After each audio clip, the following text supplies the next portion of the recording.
Starting now, Commonalities, where guests find common ground through uncommon conversations.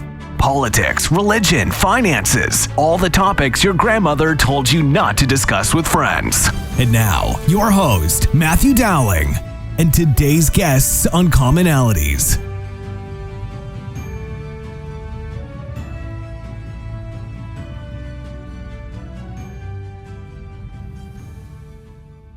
Thank you for joining another episode of Commonalities. I'm your host, Matt Dowling, alongside a friend of mine, Secretary Russell Redding, who is Secretary of Agriculture for the Commonwealth of Pennsylvania.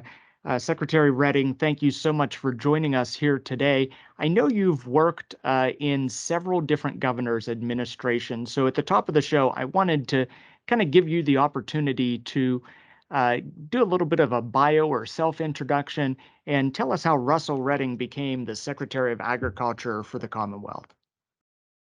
Yeah, Matt, first of all, it's good to see you and Happy New Year to you. And thank you for reaching out. It's good to see you again. So it's been an interesting journey. So I feel very lucky to have my vocation, that vocation be the same, and to do that in a public service role, particularly. It started with a chance encounter of a U.S. Senator, Harris Wofford, that got my start in public service. And from there, of course, the journey to elections and ultimately coming back to work for Tom Ridge, who was governor. And that's where I started, worked through the Ridge administration and Rendell, left a while to be in higher education as the Dean of Agriculture and Environmental Sciences, and then came back with Governor Tom Wolf most recently. But through that whole journey of public service has always been sort of a common foundation around production agriculture in Adams County. Our roots are there. That's where we've been. We continue to farm in that county. So I feel like I've got both a foot in the farmer world, right, and that of the public service role here as secretary. But both are very rewarding. Well, I thank you so much for being on the show. I wanted to have you on this week, not because agriculture is not important year-round. It is. But because we are in the midst of Farm Show Week. The Farm Show started on January 7th and runs through the 14th. This is the 107th Farm Show. And I know you have a theme that you're working with, as you do most years, for the Farm Show. Why don't you tell us a little bit about this year's Farm Show theme? Yeah, thank you. Our theme this year is Rooted in Progress. We felt it was a good sort of capstone to 8 years of the administration, but it's also a great description of the industry, right? It's rooted here in PA. It's important to us across time. It is centuries old. And today we've seen the progress of that by being able to celebrate it here in the state. It's $132 billion economic impact every year. 18% of our state's gross state product is food and agriculture. So rooted, but those roots have really nourished our progress across time. So we wanted to celebrate that and try to represent both what we have done in the administration to further that progress. At the same time, know that we're not representing simply a 4 or 8 year term, but 107 years, right? Plus. So that is also part of this. So we're rooted in so many ways: innovation, progress, the food system, the legacy work that's been done over time. Our mission is rooted here in the state as well. So many ways. So we feel like the theme is a good description of time, but it also transcends time. And that is a really a great storyline for us this week. And we've seen a lot of it through just in the setup to see what that's going to look like. But we're excited. It's a great time. Well, I'm really excited too. I've been to the Farm Show as I've been able to for the last 7 years or so. Last year, unfortunately, I was in the hospital and unable to make it. And then we had, at no fault of anyone's, a pandemic that you had to deal with, and we had a virtual Farm Show in 2021. So I know that things are just kind of blooming and growing back to the pre-COVID era. So I'm really excited to see that. I'm excited also for the Farm Show milkshakes and those fried cheese, of course. My wife and my kids and I will be up later this week to partake in all of that. So why don't you tell me what you're excited about during this year's farm show?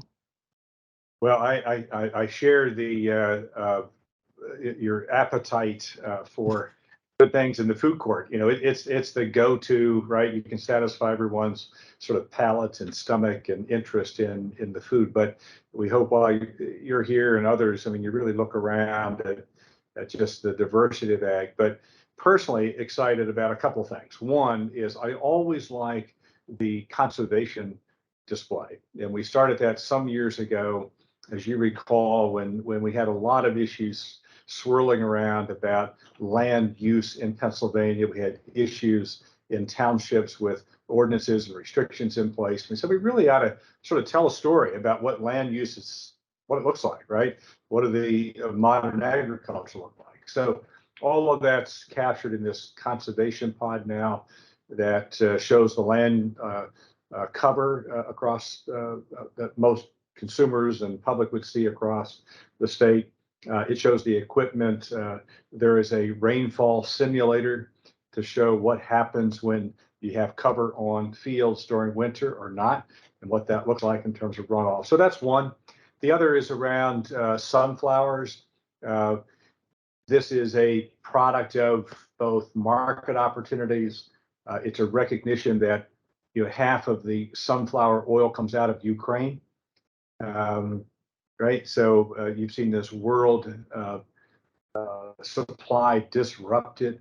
We've got them here. We're growing them here in Pennsylvania. We want to grow that market in PA. So I could go through that list, but they're just two highlights that I think sort of stand out that are universal, regardless of where you are in the state. It's about conservation. And it's also about looking at progress of how do you develop new markets? How do you entice farmers to try growing a new crop? How does it translate in terms of economics for our farm? So there are two that I think are good bookends to the other displays at Farm Show. Well, and I have to tell you, I was very inspired by some of the conservation pieces that I saw. I believe it was 4-H several years ago had done some setups where they were looking at harvesting water in urban settings. And several years ago, inspired by the hunger garden that is at the Capitol, I put a hunger garden in at what was my district office in the parking lot, and it was a small 10 by 15 parcel with the building sign was right at the edge of that. But we gardened for those that were in need right in that urban garden. And just last year, the facility we worked with our local technical school, and the facility added a rain collection system. I call it a wing because it sits on top of the sign, and 2 rain barrels. And so all of the water that's needed is harvested right from the 2 50-gallon rain barrels that sit on either side of the sign. And there are plants on it, and you would never even know that it was harvesting water. But I was inspired by seeing what our young people were trying to create and envisioning for the future of Pennsylvania. I think the Farm Show is so important because of the opportunities that it affords to our future farmers of America, to our young people. So can you tell me a little bit about how you interact with the youth at the Farm Show? Yeah, thank you for mentioning that, because I think we can all sort of look at sort of the work that we've done in our respective public service and the hosting of Farm Show. But at the end of the day, it's about inspiring somebody to sort of get into this business, right? And the business could be in the production agriculture, or it could be in somewhere in the food service or the sciences or whatever. That's the generation that we're trying to appeal to. And I hope that over the 8 days, somebody sees something here. Mom and dad see something the kids should be interested in, but hopefully the kids see it themselves. That they see, opportunity in the hardwoods industry, or so you want to be a farmer. It's about the roots and plants and genetics. That's all here. So we try to build a lot of those exhibits into this Farm Show. You'll see it in our 4-H exhibits. We've got FFA here early in the week with from all over the state talking about their future of ag. I try to interact with all of the commodity representatives who are spending a year of their lives representing their particular interests. It could be in the grains or the FFA or the apples or the honey. I think all of those are incredibly important to our culture, but also the advocacy for those particular commodities, so interacting with them. And then throughout the week, we do a lot of work, as you know. The sales in the farm show support scholarships. The sale of the champions of some of the market animals go into scholarships. There's a lot of scholarship and youth activity that are part of the celebration of ag this week, but I think extend throughout the year, where we connect our fairs to our farm shows, right? We connect our youth in 4-H and the family living area into what we're doing. So many places they intersect, but it's a common sort of thread across the week of recognizing the future generation that needs to step in. We want them and desperately need them to be part of agriculture in the years to come. Well, I do think that's so important that the emphasis is on the future of farming in Pennsylvania, because we need people to keep putting food on our tables, and agriculture is such a large industry here within the Commonwealth. Secretary, we have to get to our first break. We'll be back in just a moment here on Commonalities, talking Farm Show with Secretary Russell Redding. You're listening to Commonalities, where guests find common ground through uncommon conversations. We'll be back after this brief break to recognize our sponsors.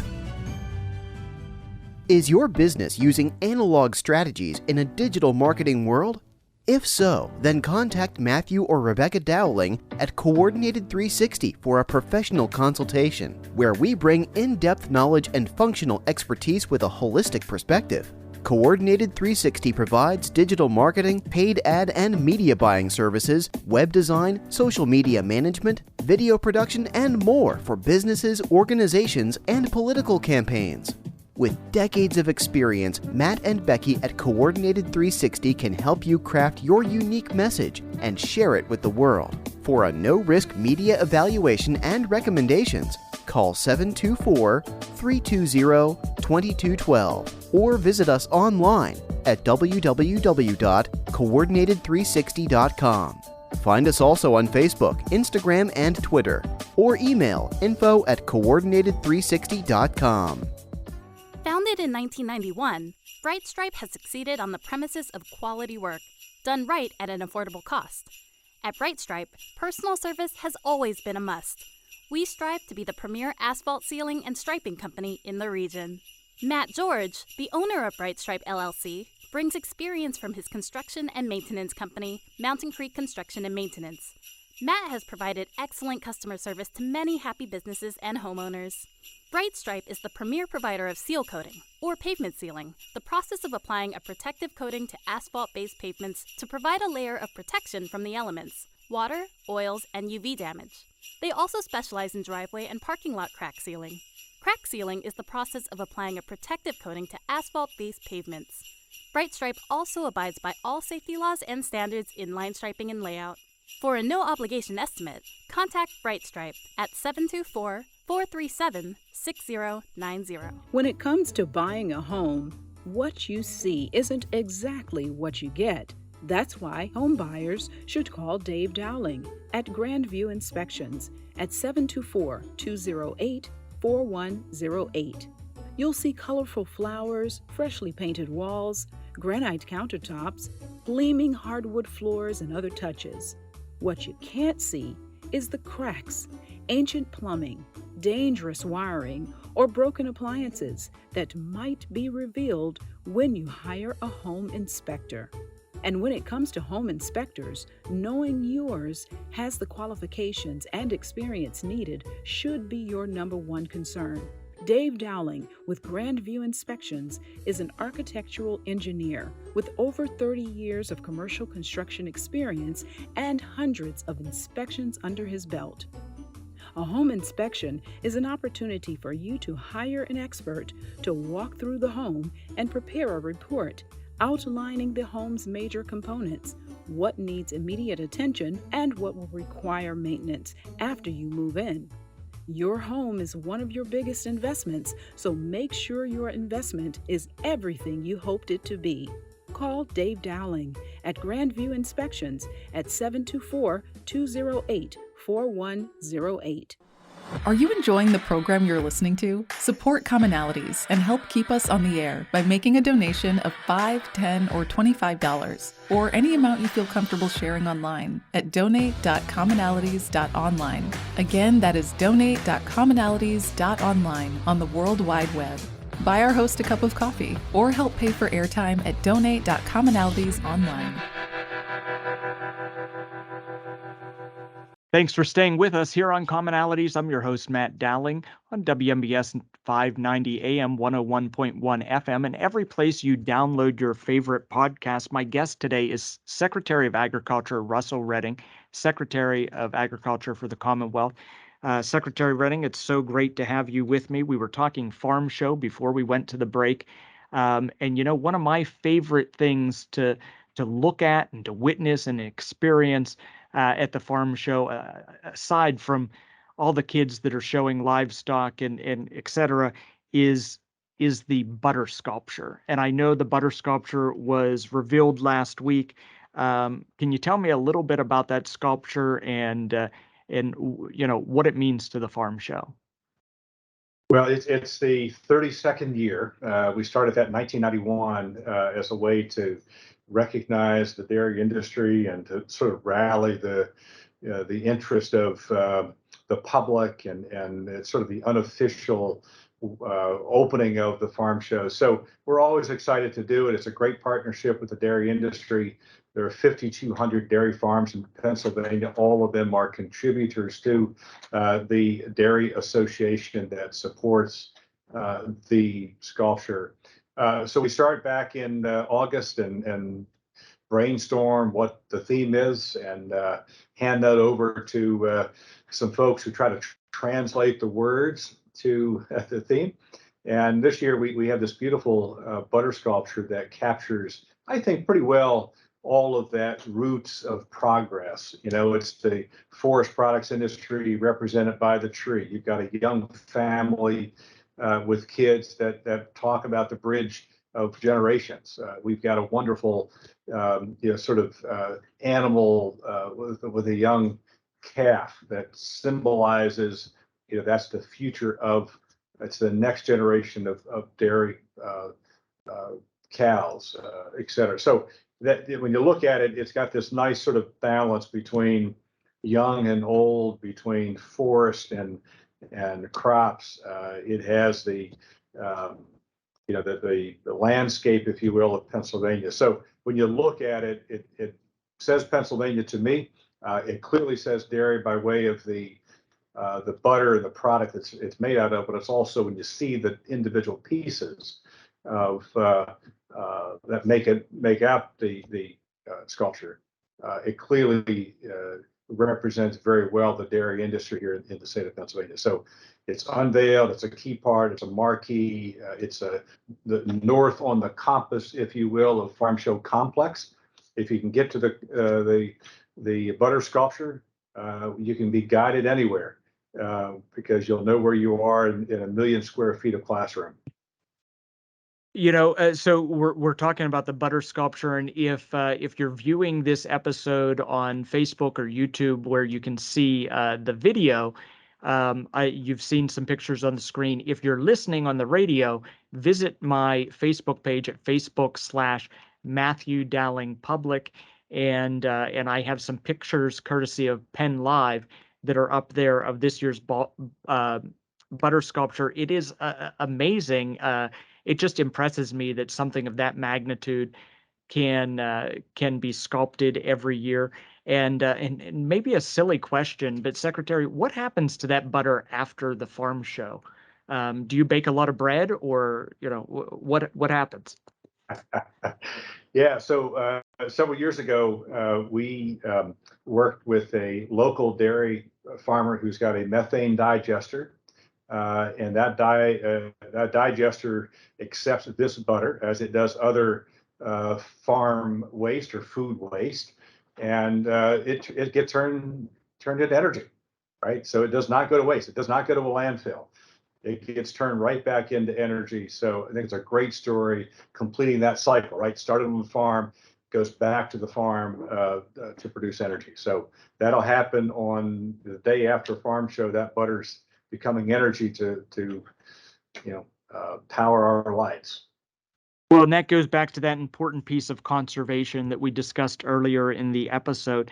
Now, as I talk to people, and as a state representative, I would travel out to the farm show with my family and had a fantastic time. I'm about 3.5 hours away from Harrisburg, so it's a little bit of a hike. And I guess I could say those who know about the farm show, but those who don't. Who should attend the farm show? It's not just people that are raising livestock. I think every Pennsylvanian could find something for them at the farm show. So I don't know if you could speak to that a little bit about who the farm show's open to. Yeah, the farm show is a public show, right? It is a Pennsylvania show. We as a department are simply honored to host it, but it is a state-sponsored show. And I always underscore that because it's not something that is sponsored by PDA as a department. It isn't 1 year, it's not a governor, right? It has been around for 107 years and is a state-sponsored show. And that means it's owned by the state. It's everybody who is here in the state, I think, has appreciation, some more than others in terms of what agriculture is and where it touches our lives. But I would hope that those who are, just curious about our food system would come in and look and walk and taste the farm show and learn. If you're interested in, preservation and conservation, to come in. If you're interested in wildlife, right? We talk about pollinators and the bees and the butterflies. All of that is here. Or if you just sort of want to talk about equipment and look at, you're a home owner and you want to have expand a garden or have a garden. There's an opportunity to say, hey, maybe you want to be a farmer. There's so many things inside of the farm show complex that I would be hard pressed to say that there's not something there that touches the interest of every single resident of Pennsylvania, right? Maybe it's food at the end of the day. It could be conservation. It could be the natural resources and invasive species and all of that. That's the beauty of Farm Show, that I think it's evolved from a time when it was all about the farm and farmer coming to Harrisburg to sort of look at the latest. This industry is sophisticated. It's grown so much in the last years that today it has the same dynamics of other parts of our economy. A lot of it's online. A lot of it is, through what we've experienced through COVID, people buying online. But what we find is that people want that relationship with who's feeding them, right? So if you want that relationship, come to the farm show. And, the farm show complex, you mentioned it a couple times, is really kind of an amazing complex or building as it is on its own. And it's used for other purposes throughout the year. But of course, we refer to it as the farm show complex. I will probably get this statistic wrong and you can correct me, but if I'm right, it is the largest indoor agricultural event in North America. Is that correct? Is that a statistic that's true? That's true. Yeah, you've got it. Great memory. Right. It's 1 million square feet under roof. There are a lot of other places with open spaces, with show rings and fairgrounds that are larger by footprint, but not under roof. So we've got 24 acres that are under roof here in Harrisburg. So and the other interesting piece, you probably know this, but back during World War II, that complex was used, as the Pennsylvania State School of Aeronautics. And it was used to repair by the Army Air Corps, the planes that were damaged in World War II. So there's only been 2 years when there's not been a in-person farm show, 1943 and 2021. And one of those through a war, the other through a pandemic. So we're celebrating its 80th anniversary this year of the complex being used during World War II. It's a nice story. Both our military and history and our veteran story during the complex. So all of that's inside that storied complex. We host it for 8 days, but it's used throughout the year for 300 other shows that take place here at the Farm Show. Sure. Now, before we wrap up the interview today, I wanted to ask you a question that's not directly tied to Farm Show, but as we're looking ahead, we're in a new legislative session, the 23-24 legislative session. I wanted to ask you, what were some legislative priorities that are dealing with agriculture that you see on the forefront or the horizon of being voted on, perhaps in the Pennsylvania House or Senate? What can we do as Pennsylvanians to support our agrarian industry that's here? So what are some of those legislative bullet points that you would say we'll be looking at over the next 2 years? Yeah, I would say one that touches rural and urban spaces is dog law, and just to say that we were so close to having that done, but anybody who has a dog in Pennsylvania is required to be licensed. That came out of the legislature of 1896, I think it was, so a long time. But the point is that there are more than 1 million dogs in PA that have to be licensed, and we all know if you want to get them back, you need to have some identification on them. We wanted to increase the license fee. That fee goes directly to support our staff in the field and oversight of kennels, where a lot of these dogs are born and reared. We want to make sure that they're safe and healthy. So that's one we just hope to get done. That's been a 7 or 8 year run for PA. We have milk. We've made some progress on milk with sale dates and where it appears, but there's also a very important dairy piece of that for the Milk Marketing Board here in the state of Pennsylvania. We're one of 5 states with any state pricing authority. A piece of legislation we're working on. The fertilizer component, we made a little progress in the last year in the session, but there's another chapter to fertilizer, and that means the commercial fertilizer being applied to lands in PA, not just in agriculture, but urban centers because of water quality. And that has been supported. We made a lot of progress, but again, we've got to come back to that, try to finish that task here in this session. Sure. So a lot of work that needs to be done to support one of the largest industries here in Pennsylvania. Secretary Redding, I want to thank you for taking the time out to be with me and with my listeners today. Again, we want to remind everyone that the 107th Farm Show with a theme Rooted in Progress started on January 7th, runs through the 14th. It's only a 3-hour drive from the Uniontown area, although I have listeners all over the Commonwealth. I would encourage you all to stop at the Farm Show and say hi to my guest, Secretary Redding, if you happen to bump into him in the halls there. Thanks so much, Secretary. Pleasure's mine. Thank you. It's great. Have a great day. Thank you. You're listening to Commonalities, where guests find common ground through uncommon conversations.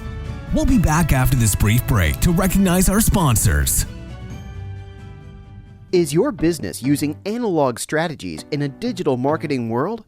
If so, then contact Matthew or Rebecca Dowling at Coordinated 360 for a professional consultation, where we bring in-depth knowledge and functional expertise with a holistic perspective. Coordinated 360 provides digital marketing, paid ad and media buying services, web design, social media management, video production, and more for businesses, organizations, and political campaigns.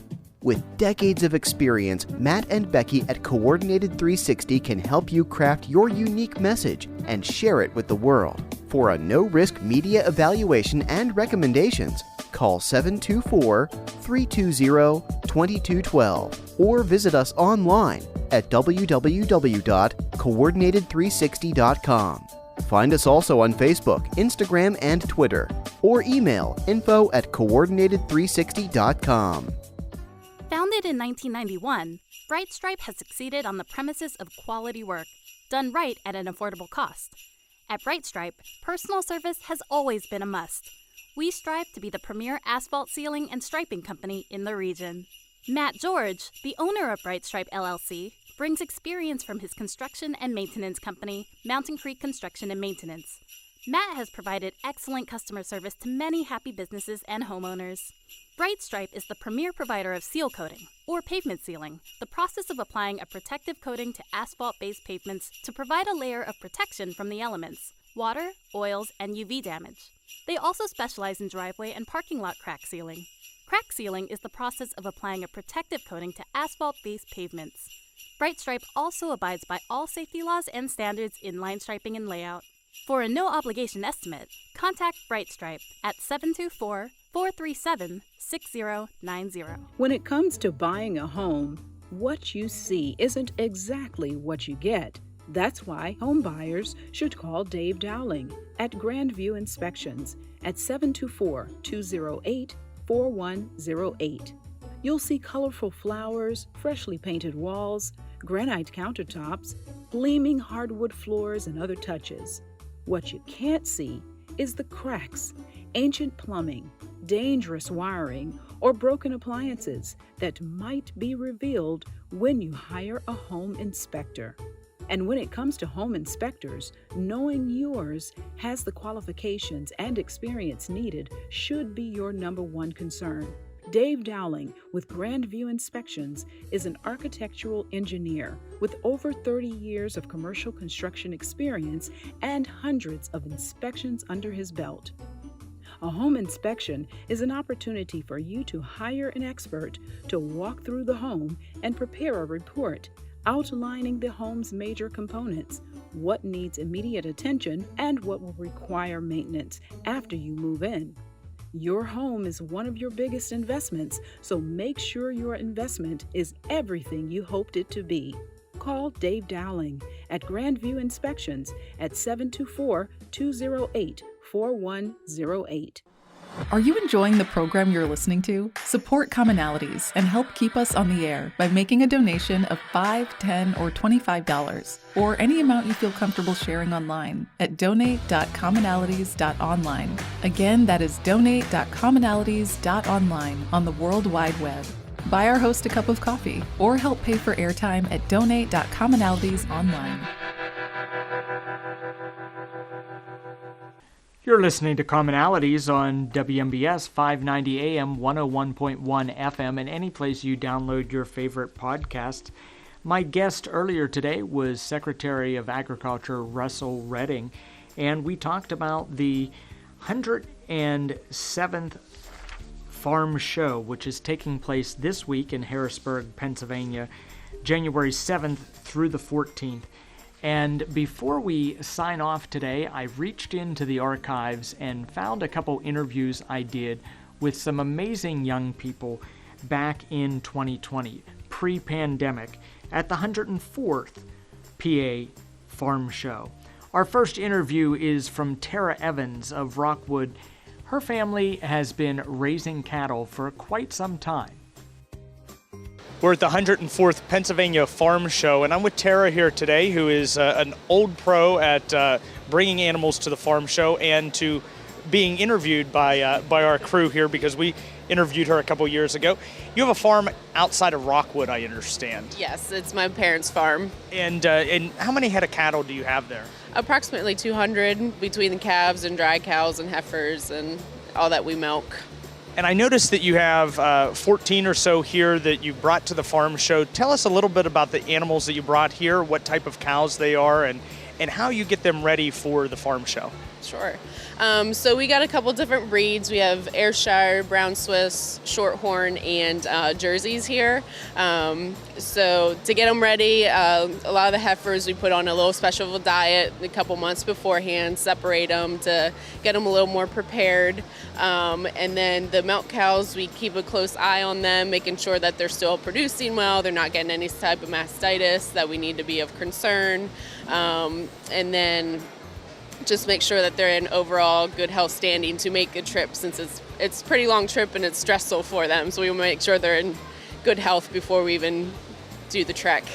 So once you get them here, then you have to prepare them to be shown. You have to clipper them, I believe. Yep, so we get them washed, and then we got to clip them up, get all the fuzziness off, and do some fine details of top lines, and just try to get them looking their best.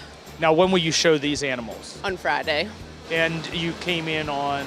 Tuesday, yesterday. Yep. So you're here for the majority of the week and getting these animals ready for show. Yep. Have you guys placed or won before with any of the animals? We've gotten close. We've gotten a couple honorable mentions, but haven't gotten the golden ticket yet. Big hopes for this year? I hope so. There's one in particular I've got, I'm crossing my fingers for, but we'll see. Now, anything you would like to maybe share with us about the agricultural industry in Pennsylvania, about farming in general? So, unfortunately, it's something that's kind of dying away. There's a lot of farms have been lost over the last couple of years. It's not as big as it once was, but it's hard work, but it's a humbling work. Huge and important industry, an economic driver here in Pennsylvania. So we thank you and all the farmers in Pennsylvania for what you do. And thank you for being with us here today as we interview people from the 104th Pennsylvania Farm Show. My second interview from the archives is with Hunter Holliday of Confluence, PA, where he gave a presentation in 2020 about how to field dress a white-tailed deer. We're here at the 104th Pennsylvania Farm Show in Harrisburg, PA, and I'm with Hunter, who is a resident of Confluence, PA, a student at the Career and Technical Center in Somerset County, and also a member of FFA. And at 8 o'clock this morning, he did a presentation on a number of different things, but how to dress a white-tailed deer, I believe, was the title of the presentation. So tell me a little bit about what you talked about today. We pretty much talked about a white-tailed deer, how to field dress it, how to track it, and use all the different tools that you have to use for a white-tailed deer. Now, on our way over here from one of the other arenas, we were having a conversation about the chronic wasting issue that we have in Pennsylvania. Tell us a little bit about that. Chronic wasting disease, also known as CWD, really poses a big problem here in the United States, killing off really tons of deer. Really, another sign you're looking for in deer is like a really decay or warts on the deer or the inside, on the arteries or lungs or heart. And how long has chronic wasting been a problem? What are some of the origins of the disease? Do you know? I said probably close to about 10, 12 years now. The disease started in Nevada, I believe so. And if you come across a deer that has CWD, what should you do? You should turn it into the game commissioner nearest drop site for CWD. Okay. Now, you're a member of FFA. Tell me a little bit about that program and some of the opportunities that you have through Future Farmers of America. Okay, so I'm in the SCTC Forestry. When you join the forestry class, you're obviously in FFA.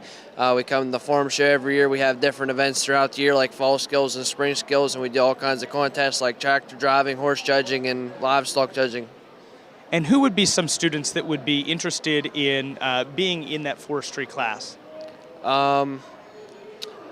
Say you want to be a game warden or DCNR or fish commission, that'd be a great place. Or work for a state park, that'd be a great place to go.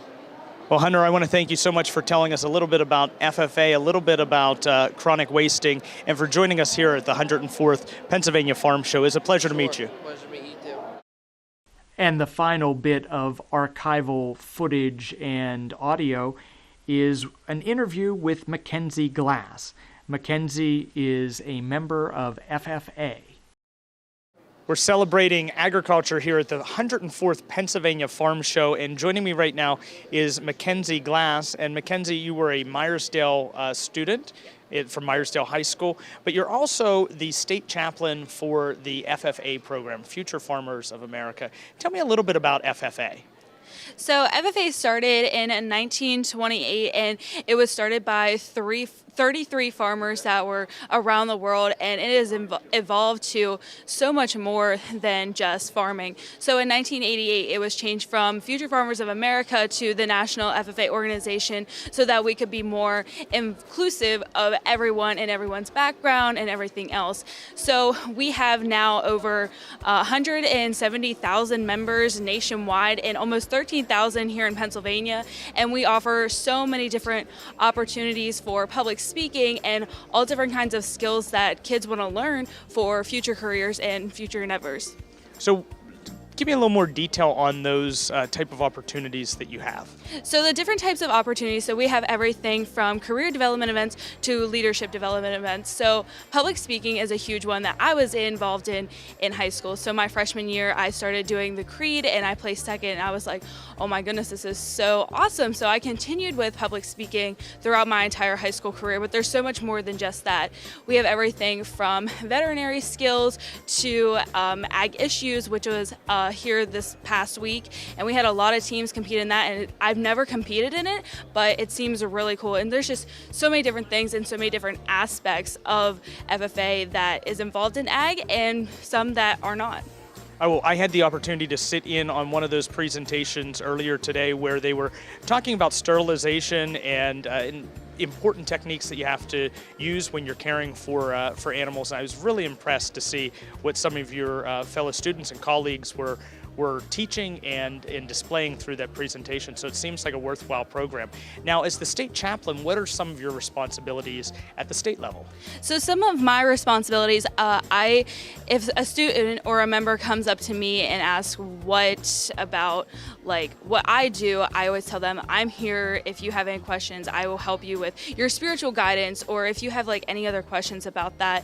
But in Pennsylvania, our titles are not 100% like feasible, I guess I want to say. So I am very religious, but some of us are not on our team, and that what makes us so diverse, and it's such a great thing to have. But we have a time of reflection when we have our opening ceremony. So if you are not really religious, we have a time of reflection for you to reflect on what you are involved in. Now, you have been holding your position, I believe, since midsummer, and so you're coming up on the second half of your term of office. What are some things you'd like to accomplish or you're looking forward to before you kind of hand over this position to the next in line? So a couple of events that we have coming up is our ACES conference in February. It's a 3-weekend conference, and this is when most of our members attend.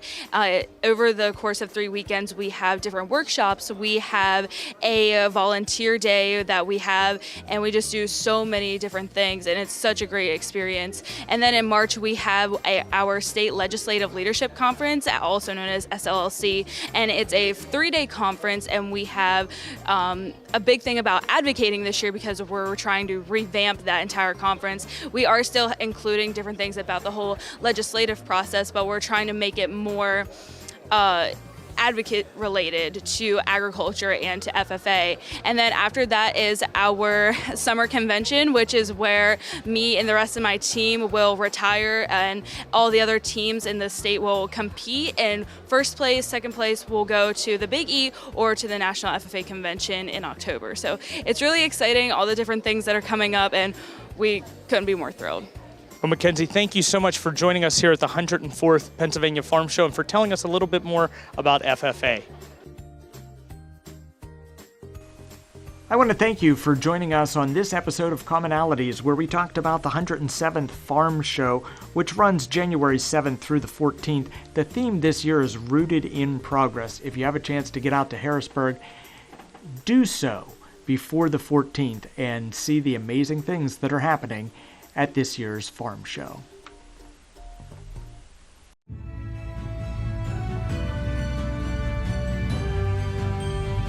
This has been Commonalities, a show where guests find common ground through uncommon conversations. Copyright 2022 Coordinated 360. All public rebroadcasts should be done with prior written approval from Matthew Dowling. All requests should be sent to info@coordinated360.com. Thank you for listening to Commonalities.